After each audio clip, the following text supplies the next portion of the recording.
उद्धव बाळासाहेब ठाकरे यांचा जन्म जुलै 1960 आणि राज श्रीकांत ठाकरे यांचा जन्म जून 1968.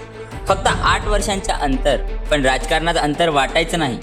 दोघेही ठाकरे घराण्याचे रक्ताचे नाते, सख्खे चुलत भाऊ, एकाच घरात वाढले, एकाच विचारसरणीत घडले. पण आज त्यांच्या चुली वेगळ्या, पक्ष वेगळे, वाटा वेगळ्या आणि ध्येयही वेगळे. कधी काळी शिवसेना ही त्यांची एकत्रीकरणाची ओळख होती. आज शिवसेना, उद्धव बाळासाहेब ठाकरे आणि मनसे हे 2 स्वतंत्र ध्वज बनले आहेत. राज आणि उद्धव ठाकरे एकत्र येण्याची चर्चा सुरू झाली. त्यातच मुख्यमंत्री फडणवीसांनी राज ठाकरेंची भेट घेतली आणि या चर्चांना ब्रेक लागला. भले फडणवीसांनी राज ठाकरेंची भेट घेतली नसली तरीही गणित तशी जुळली नसती. कारण या दोघा भावांमध्ये असं काही फाटलं की ते पुन्हा शिवता येणार नाही. असं काय झालं तर चला जाणून घेऊया या व्हिडिओमधून.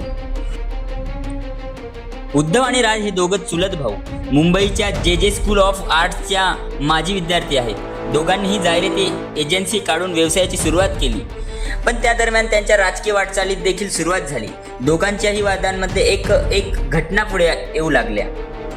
अशातच 1991 सुधाकरराव नाईक मुख्यमंत्री होते. तेव्हा राज ठाकरे महाराष्ट्राच्या दौऱ्यावरती आले होते. बेरोजगार युवकांच्या मुद्द्यावरून राज्याचा दौरा राज ठाकरेंनी केला होता. नागपूरच्या हिवाळी अधिवेशनावरती मोर्चाही निघाला होता. मोर्चाच्या आदल्या रात्री राज ठाकरेंना फोन आला की उद्या तुमच्यासोबत दादू सुद्धा भाषण करेल. तेव्हा राज ठाकरे प्रचंड विचलित झाले, अस्वस्थ झाले. मी कष्ट घेतोय, मग श्रेयाचा वाटा उद्धवला का? आणि तिथेच राज आणि उद्धव मधल्या वादाची ठिणगी पडल्याचं सांगितलं जातं.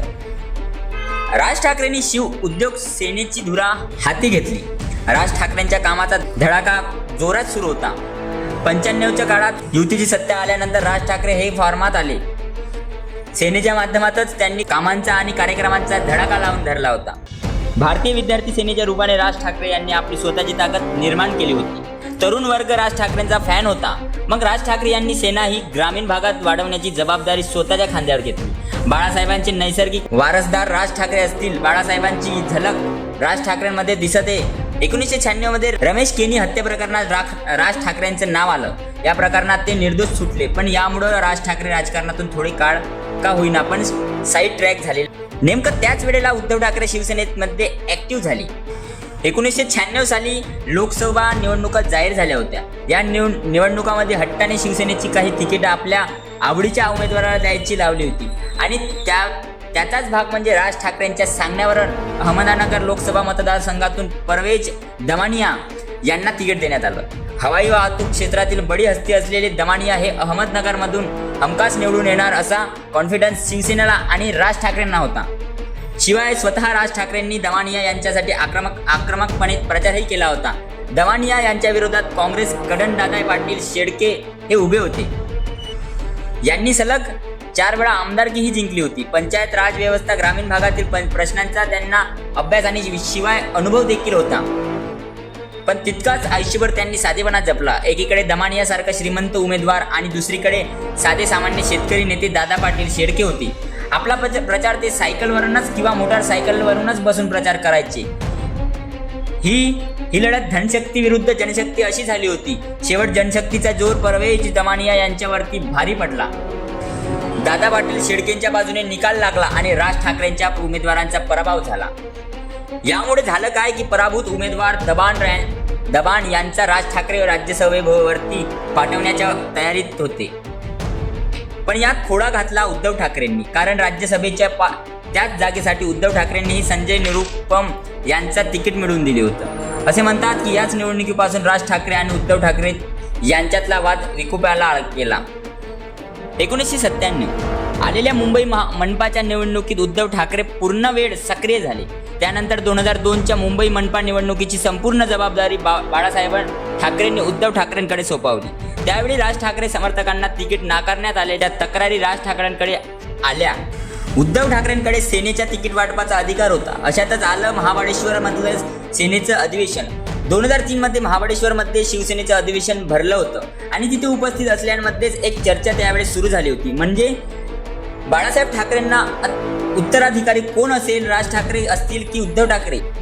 याच अधिवेशनाच्या शेवटच्या दिवशी बाळासाहेब ठाकरेंच्या गैरहजेरीमध्ये राज ठाकरे यांनीच उद्धव ठाकरेंच्या नावाचा प्रस्ताव कार्याध्यक्ष पदासाठी मांडला आणि उद्धव ठाकरे यांना शिवसेनेचे कार्याध्यक्ष बनवलं. राज ठाकरेंनी याच अधिवेशनापासून राज ठाकरे हे नाराज असल्याच्या चर्चा महाराष्ट्रभरात सुरू झाल्या. दोन्ही भावांमध्ये संघटनेची वाटणी केली. मुंबई आणि MMRDAचा भाग उद्धव ठाकरेंना देण्यात येईल आणि उर्वरित महाराष्ट्राची जबाबदारी ही राज ठाकरेंकडे दिली जाईल, अशी त्यावेळेस बोलणी सुरू होती. तशी चर्चा माध्यमांमध्ये सुरू होती, पण असं काही पुढे झालं नाही. मग आली 2005ची कणकवलीची पोटनिवडणूक, जिथनं नारायण राणे उभे होते. त्या आधीचा संदर्भ म्हणजे नारायण राणेंची उद्धव ठाकरेंच्या कार्यशैलीवरती पक्षाच्या सभेतच जाहीर टीका केली आणि शिवसेनेला रामराम ठोकला. मग बाळासाहेब ठाकरेंनी राज ठाकरेंना महाराष्ट्राच्या दौऱ्यावरती पाठवलं. तेव्हा राज ठाकरेंनी सिंधुदुर्गमध्ये जाणं मुद्दाम टाळलं. कणकवली मतदारसंघात पोटनिवडणूक लागली त्यावेळी बाळासाहेब ठाकरेंनी माळवणमध्ये सभा घेतली, पण राज ठाकरेंनी त्या सभेला जाणं मुद्दाम टाळलं. राज ठाकरे आणि नारायण राणे एकमेकांच्या जवळ आहेत का असा प्रश्नही तेव्हा उपस्थित केले गेले. सगळ्यात वर्स्ट म्हणजे त्यावेळी सामनामध्ये एक कोंबडी सिंधुदुर्गाच्या पेशापासून परत आली असा टोमणा राज ठाकरेंना मारण्यात आला होता. 16 ऑक्टोबरला कणकवली पोटनिवडणुकीचा निकाल लागला. त्यामध्ये नारायण राणे निवडून आले. 27 नोव्हेंबर 2005ला राज ठाकरेंनी त्यांच्या सर्व पदांचे राजीनामे दिले, पण पक्ष सोडण्याची घोषणा मात्र त्यांनी केली नव्हती. त्यांच्या 15 दिवसांनी म्हणजे 18 डिसेंबर 2005ला राज ठाकरेंनी अधिकृतपणे शिवसेना पक्ष सोडण्याची घोषणा केली. बाळासाहेबांपासून संजय राऊत, मनोहर जोशीपर्यंत सर्वांनी राज ठाकरेंची समजूत घालण्याचा सर्वतोपरी प्रयत्न केला, पण राज ठाकरेंनी शिवसेना सोडली. ती सोडलीच आणि 9 मार्च 2006 रोजी राज ठाकरेंनी मनसेची स्थापना केली. तर अशा पद्धतीने राज आणि उद्धव ठाकरे यांच्यात राजकीय दली निर्माण होत गेल्या आणि मग सुरुवात झाला ठाकरे घराण्यातला कडवा राजकीय संघर्ष आणि त्याच संघर्षात ही हिस्ट्री होती. आजही दोन्ही नेते एखाद्या कौटुंबिक सोहळ्यामध्ये एकत्र येतात, पण राजकीय व्यासपीठावरती ते एकत्र येण्यास टाळतात.